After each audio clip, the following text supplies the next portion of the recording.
don't know what wilderness you're crossing. I don't know what storm you're going through. I don't know what difficult season you're in right now. But what I do know is that God knows exactly what's going on in your life. He knows exactly what you're going through. And He wants you to know that you're not alone. I have recently been taken to the book of Numbers, and I want to tell you the amount of things that God has shared with me of what suffering looks like, of what it looks like to walk in the wilderness. And let me just tell you, I have never felt so free in my life that I hit a breaking point. And I want to share this with you because I myself was in your shoes. And it was not a good feeling. I know it's not a good feeling to go through this moment of depression. I know it's not a good feeling to go through suffering. I know it's not a good feeling to have to deal with so much negativity that is surrounding you. I know it's not a good feeling to be in isolation. I know it's not a good feeling to be alone and feel like nobody understands you, because sometimes you might be alone and not truly be alone. You might feel like that, but God is your companion. He is there with you along the way. You see, one thing that I realized about the beginning of Numbers is that in Numbers, the Israelites, they came out of Egypt and they were walking with Moses, and these Israelites were all divided into different tribes. These are the descendants of Jacob. And there were 12 tribes, and each tribe had a leader, and God had this way of doing things. He had this organization. He had this way to put each tribe in certain areas so that every single time they had to move from place to place, they all moved in an ordered way, that everything was so organized. And if you think about it, we are supposed to be people with order. We're supposed to have this order in our business. We're supposed to have order in our family. We're supposed to have order with everything that we do, because God is a God of order. He is so well structured. His time is perfect to lead you to the promised land, to lead you to the promise that He has for you. There's no skipping steps here. There are certain things He wants to focus on in order for you to be able to get to this promised land, that you are ready, that you're prepared to be able to conquer the promised land. God has this way of moving. Some of you are meant to lead. Some of you are meant to be an influence to other people. But God gives you such a responsibility that even through the wilderness, you have to be able to set a good example for the people that come behind you. You have to set a good example that even in the moments, in the times of suffering, in the moments where you're feeling like you cannot do this anymore, in those moments where you're like, God gave me a promise that I'm going to start a business. God gave me a promise that I'm going to start a family. God gave me a promise that I'm going to become pregnant. God gave me a promise that I'm going to start a relationship with a person that I don't even know, but He told me I'm going to marry. He gave me a promise that I'm going to start a book. God gave me a promise that I'm going to start a ministry. But how in the world am I going to start this? How is He going to make a way? But you see, the thing is that in the time of wilderness, you're feeling this discomfort. But in the discomfort, in that moment of fear, in a moment of drought, in the moment where you feel like you don't have the funds, you don't have the things that are necessary, you don't have the proper health, you don't have certain things, because we're so focused on the things that we don't have during the wilderness. You see, in those moments, He's working on personal growth. He's working on spiritual development. He wants to be your source. He wants to be your provider. He wants to be the one to show you. But in the time as you're walking towards the promised land in the wilderness, He wants to show you so many more things that have to work on the inside in order to prepare you for those things that He already said He's gonna do. Before I read to you Numbers 13, 1 and 2. God has been leading them along the way in the wilderness. And the way that they know where to set out camp is by the cloud leading them. There's this cloud, which is the Lord, that is leading them in the wilderness. And the cloud settles in a specific place. And they know that they have to stay there for a certain amount of time. It could be a night, it could be days, it could be weeks, it could be years. But they know that they have to follow where the cloud is going. And wherever the cloud settles, that's where they stay and they camp out. That is what we do with the Lord. We're obedient and we follow every single place that He leads us in. And He will lead us into the wilderness and He will lead us in the wilderness. So Moses and the Israelites were in the land of Hazeroth. I think that's how you pronounce it. And they camped out into the wilderness of Paran. And in this place, once they get there, the Lord speaks to them. The Lord now said to Moses, "Send out men to explore the land of Canaan, the land I am giving to the Israelites. Send one leader from each of the 12 ancestral tribes." These 12 tribes, each one had a leader. And the Lord told Moses to have these leaders go out into the land and explore it. So they go into this land and they go and explore the land. And Moses tells them, "I want you to go and scope out this land, to tell me the people that are in this land, what kind of land this is, whether it's good or bad.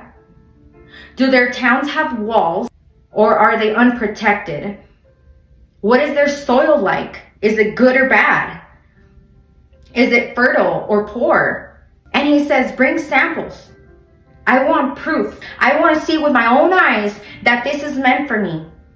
And you know what? He's so graceful and He's so loving and He's so understanding that He still gives you these signs. He still gives them to you for what? He gives you these signs and wonders to give you proof, to give you hope that what He said is what it is.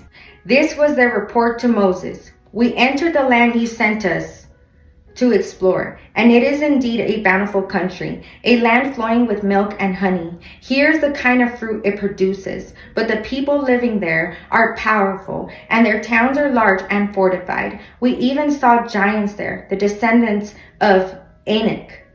The Amalekites live in the Negev, and the Hittites, Jebusites, and Amorites live in the hill country. The Canaanites live along the coast of the Mediterranean Sea and along the Jordan Valley." But Caleb tried to quiet the people as they stood before Moses. "Let's go at once to take the land," he said. "We can certainly conquer it." But the other men who had explored the land with him disagreed. "We can't go up against them. They are stronger than we are." So they spread this bad report about the land among the Israelites. "The land we traveled through and explored will devour anyone who goes to live there. All the people we saw were huge. We even saw giants there, the descendants of Anak. Next to them, we felt like grasshoppers," and that's what they thought too. When God brings us proof to give us hope, we tend to look at the bad. God wants us to believe that He has equipped us with the necessary tools to fight these giants. That's what He's been doing in the wilderness, in a time of isolation, in the time where He's working internally with you and He's molding your character. He wants you to see that yes, it's going to be tough to take possession of this promise. You see, the things, the gifts of God, sometimes you got to work for it. And I'm not telling you to force yourself to be loved. I'm not telling you to force yourself to do something you don't want to do. God has a promise for you. God sees your heart, and sometimes He gives us promises for things that we haven't asked for. Sometimes He just wants to give it to us because He trusts us. And in that time and in that moment, you see, we want to be a part of something huge. We want to be a part of something great. We want to be a part of this ministry. We want to be a part of something that sets a difference. We want to leave a mark. Sometimes people say, I want to leave a legacy. But you see, at the end of the day, the legacy is Jesus Christ. And if you want to be a part of it and you tell the Lord, I want you to use me in such a beautiful way. He can use you in such a beautiful way, but you have to let yourself be molded. You have to let him work in you. You have to let him work in your heart. You have to let him work in your mind. You have to let him equip you for these things that are necessary to take possession of what is already yours, that has your name on it. And in order for that to happen, you have to believe that once you get to the moment of taking possession, to cross the Jordan River, to be able to take possession over this land, over what he has already told you is yours, you have to believe that you have already been trained for this. That he trained you, that he equipped you, that he gave you the necessary tools to fight this battle. That it doesn't matter how big these giants are, because we know that these giants, what do these giants represent? These giants can be demonic spirits. These giants can be obstacles. They can be mental battles. Sometimes we can be our own enemy. Or it can be the enemy himself. You see, the enemy is not the person right in front of you. The enemy is the one behind the person. You see, in a moment where we're brokenhearted, we become weak, we become vulnerable. And in those moments, we start feeling all these emotions. And then what comes after that? We start making decisions based on our emotions. And at that point, those are spirits that are governing your life. Those are spirits that have taken possession of your spouse, or taken possession of the person that you love, or taken possession of the thing that God has said is yours. And you're letting the enemy rob you. You cannot let the enemy rob you of what God said is yours. God says, I want you to take possession for what I told you is yours. I want you to believe that you have the strength, the capacity, the ability to take possession. Grasp it, because it's there already. Just believe that I'm going to give you the strength to be able to fight this battle. But do not put your sword down. The sword is the Bible. It's a double-edged sword that can cut through anything. I want you to know that you cannot let the enemy take control over your life. Do not let him rob you. Do not let him take what is yours, because God spoke. Let God do the miracle in you, and believe that he has given you all that you need to overcome, to fight these giants,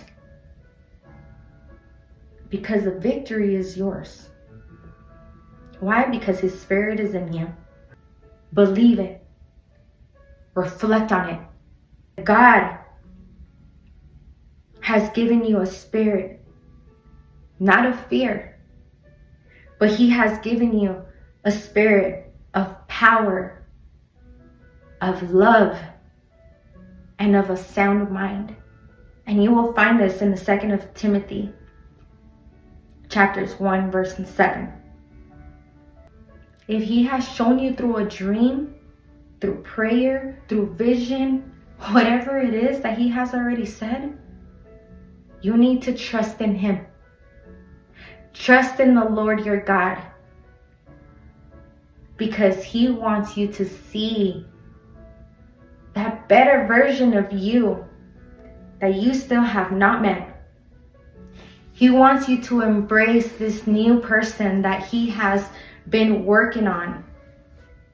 And sometimes we know where we came from. We know where God pulled us out of, and we don't believe.